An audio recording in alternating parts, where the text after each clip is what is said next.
இந்த வீடியோவில் நம்ம என்ன பார்க்க போறோம்னா 2026 ஜூன் மாதம் வரக்கூடிய குரு பெயர்ச்சி தனுசு ராசிக்காரர்களுக்கு எத்தகைய ஒரு பலாபலன்கள் நிறைந்த ஒரு ஆண்டாக ஜூன் 2026 இருந்து அடுத்து வரக்கூடிய ஜூன் 2027 வரைக்கும் அந்த 13 மாதங்கள் தனுசு ராசிக்காரர்களுக்கு எத்தகைய ஒரு காலகட்டமாக இருக்க போகுது. அந்த குரு பெயர்ச்சி மிதுனத்திலிருந்து கடகத்துக்கு வரக்கூடிய அமைப்பு, தனுசு ராசியின் அதிபதியாகிய குரு என்ன ஒரு மாற்றத்தை தனுசு ராசிக்காரர்களுக்கு கொடுக்க போகிறார், மற்ற கிரகங்கள்லாம் எப்படி இருக்குங்கிறத நம்ம துல்லியமாக சயின்டிபிக் வேதிக் அஸ்ட்ராலஜி முறையில எதையுமே மிகைப்படுத்தாமல் உள்ளது உள்ளவாறு ஒரு கிரகம் ஒரு டிகிரியில இருக்கும் பொழுது ராசிக்கு என்ன வித தாக்கத்தை கொடுக்க போகிறார், எது மாதிரி விஷயங்கள் நம்ம எதிர்பார்க்கலாம், கர்மா எப்படி செயல்பட போகிறதுங்கிறது அறிவியல் சார்ந்த கலையாகிய இந்திய வேத ஜோதிட அடிப்படையிலான ஒளி தத்துவம் மூலமாக சயின்டிபிக் வேதிக் அஸ்ட்ராலஜி முறையில நம்ம பாக்குறோம். இப்ப பாருங்க, குரு ஜூன் 2ஆம் தேதி 2026 அப்போ பாத்தீங்கன்னா மிதுனத்துல இருந்து கடகத்துக்கு மாறுவது ஒரு நல்ல மாற்றத்தை கொடுக்குது. என்ன மாற்றத்தை கொடுக்கும்னா, ராசி அதிபதியே பலமடைகிறார், உச்சமடைகிறார். எங்க உச்சமடைகிறார்? 8ஆம் இடத்துல உச்சமடைகிறார். 8ஆம் இடங்கிற ஒரு மாதிரியான மர்மமான ஒரு இடத்துல உச்சமடைஞ்சு ராசி அதிபதி அது குருங்கிற சுப கிரகம் நல்ல ஒரு அமைப்பு ஸ்தானபலம் பெறும் பொழுது எது மாதிரி விஷயங்கள் கொடுக்கும் அப்படின்னா, உங்களுக்கு ஃபர்ஸ்ட் ஆஃப் ஆல் லைஃப் ஒரு மாதிரியா 1 இயர் போயிட்டு இருக்கிறத நம்ம கம்ஃபர்ட் ஜோன்ல இருக்கிறத பிரிச்சு விடும். கம்ஃபர்ட் ஜோன்ல இருந்து நம்ம விலக்கி அடுத்த வரக்கூடிய வாழ்க்கையில வரக்கூடிய நகர்வுகளை நோக்கி நாம திறம்பட தைரியமாக கால் எடுத்து வைக்கக்கூடிய தருணங்களை அமைச்சு கொடுக்கக்கூடிய அமைப்பு தான் தனுசு ராசிக்காரர்களுக்கு. இந்த குரு 8ஆம் இடத்துக்கு போகிறது. நிறைய பேத்துக்கு இடம் மாற்றங்கள் உண்டு, தொழில் மாற்றங்கள் உண்டு, வேலை மாற்றங்கள் உண்டு,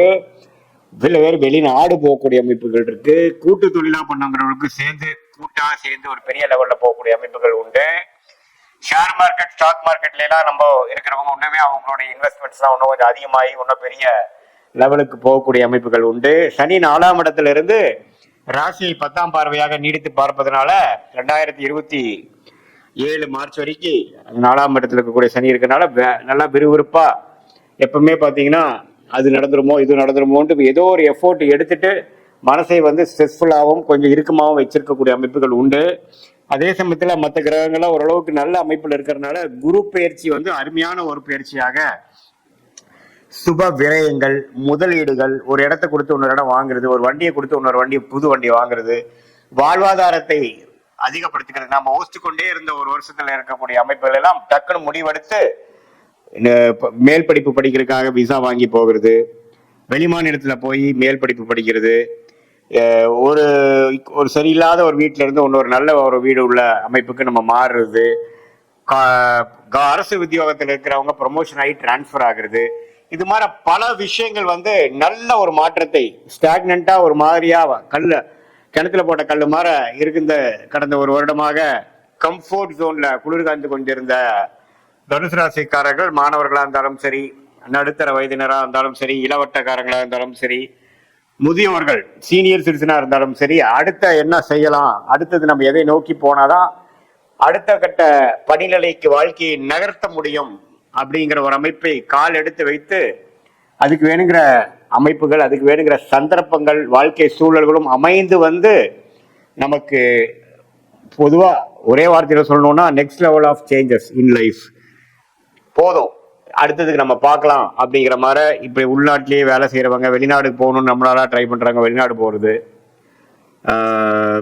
ஒன்றுக்கும் மேற்பட்ட தொழில் பண்றது, ஒரு ஒரு ஒரு விதமான ஒரு முதலீடுகள் செய்து அதுல லாபம் எடுக்க முடியாம டக்குன்னு நல்ல ரேட்ல அது வித்து அது மூலமா பல மடங்கு வேற தொழில போட்டு ஜெயிக்கக்கூடிய அமைப்பு அப்படிங்கிற அந்த பொருளுக்கு ஒரு உகந்த ஒரு கிரகமாகிய புத்திரகாரகனாகிய குரு, தனகாரகனாகிய குரு நல்ல ஒரு உச்சம் பெற்று 8ஆம் இடத்துல இருக்கும் பொழுது, அதுக்கு பிடித்த கடகராசியில் இருக்கும் பொழுது தனுசு ராசிக்காரர்களை பெரிய லெவல்ல திங்க் பண்ண வைக்கிறது, ஒரு மன உறுதியோட சில செயல்படுவதுன்னு இருக்கு. இதுல 8ஆம் இடத்துல உச்சம் பண்ணால சம்டைம்ஸ் பாத்தீங்கன்னா கொஞ்சம் நம்ம நினைக்கிற அளவுக்கு வேகமா நடக்காது, அப்பப்போ கொஞ்சம் அப்போசிஷன், ரெசிஸ்டன்ஸ், தடங்கல்கள் வரக்கூடிய அமைப்புகளும் இருக்கும். பட் அதெல்லாம் தாண்டி நம்மளுடைய வாழ்க்கை குறிக்கோள்கள் என்னங்கிறத நோக்கி அதுல நம்ம போய் ரிஸ்க் எடுத்து வாழ்க்கையில கம்ஃபர்ட் ஜோன்ல இருந்து விலகி அடுத்த கட்ட வாழ்க்கை ஸ்டேஜஸ்க்கு நகரக்கூடிய ஒரு அருமையான ஒரு தருணமாக எடுத்துக்கலாம். இதுல நவம்பர், டிசம்பர், ஜனவரி இந்த வருடத்தின் கடைசி 2 மாதமும் ஜனவரி மாதம் 2027 பாத்தீங்கன்னா குரு சிம்மத்துக்கே வர்றதுனால 9ஆம் இடத்துக்கு வந்து ராசியை பார்க்கிறார். அந்த டைம் பாத்தீங்கன்னா ஓரளவுக்கு செய்த முயற்சி ஜூன், ஜூலை, ஆகஸ்ட், செப்டம்பர், அக்டோபர்ல செய்த முயற்சிக்கு தகுந்த ஒரு நல்ல பலன்களும் நம்ம நடுவால பார்ப்போம். ஸோ ஓரளவுக்கு அந்த அதிவக்ரமாக சிம்மத்துக்கு போகக்கூடிய குருவும் தனுசு ராசிக்கு நல்ல பலன்களை கொடுக்கிறார் அப்படிங்கறத தெரிந்து கொண்டு, இந்த குரு பயிற்சி 8க்கு போய் மறைஞ்சிட்டார், அஷ்டமத்துல போயிட்டாருங்க நம்ம பயப்பட வேண்டியதுல. அஷ்டமத்துல போனாலும் உச்சம் பெறுகிறார், 2ஆம் இடத்தை பார்க்கிறார், 12ஆம் இடத்தை பார்க்கிறார், 4ஆம் இடத்தை பார்க்கிறாருங்கிறது நம்ம தெரிஞ்சுக்கணும். 4ஆம் இடத்துல இருந்து தாயாரின் உடல்நிலை, இடம், வீடு, வண்டி வாகனத்துல சில சேதாரங்கள், சில பிரச்சனைகள் கொடுத்து கொண்டிருந்த சனி குருவின் உச்ச குருவின் பார்வையால் தன்மை அடைந்து பிரச்சனைகள் கொஞ்சம் சாந்தமாயி இனிமேல் வரக்கூடிய பிரச்சனைகள் அவ்வளவு இல்லைங்கிற மாற சனி கொடுக்கும் தொல்லைகள் கம்மியாகிற அமைப்பு இந்த குரு பயிற்சி கட்டாயம் உண்டாக்கி கொடுக்குது தனுசு ராசிக்காரர்களுக்கு. ஸோ இது வந்து ஒரு பொதுவான பலனே தவிர, உங்களுடைய ஜென்ம ஜாதகத்துல நீங்க எந்த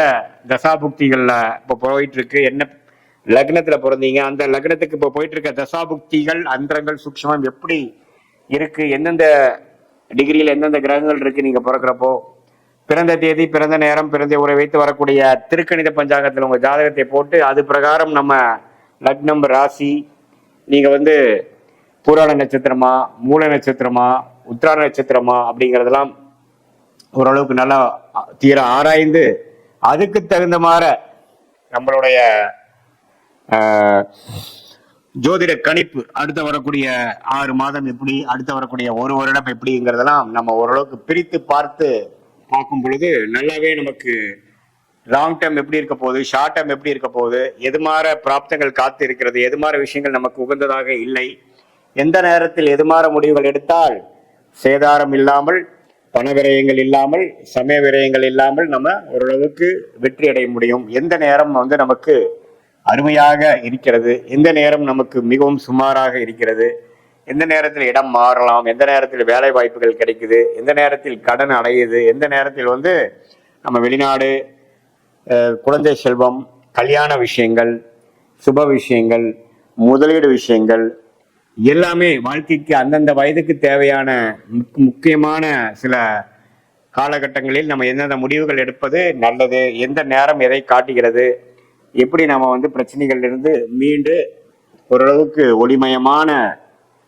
தெளிவு பிறந்திய ஒரு வாழ்க்கையை நோக்கி நம்ம எப்படி போகிறது, அதுக்கு வந்து சயின்டிபிக் வேதிக் அஸ்ட்ராலஜி நம்மளுடைய ஜாதகம் எந்த மாதிரி ஒரு அமைப்பு நமக்கு சொல்லுது அப்படிங்கிறதை துல்லியமாக பார்த்து அது மூலமாக நாங்கள் பலன் பெற்று வாழ்க்கையில் வெற்றி பெற முடியும் என்று சொல்ல விரும்புகிறேன். மீண்டும் மற்றொரு காணொளியில் சந்திப்போம். நன்றி, வணக்கம்.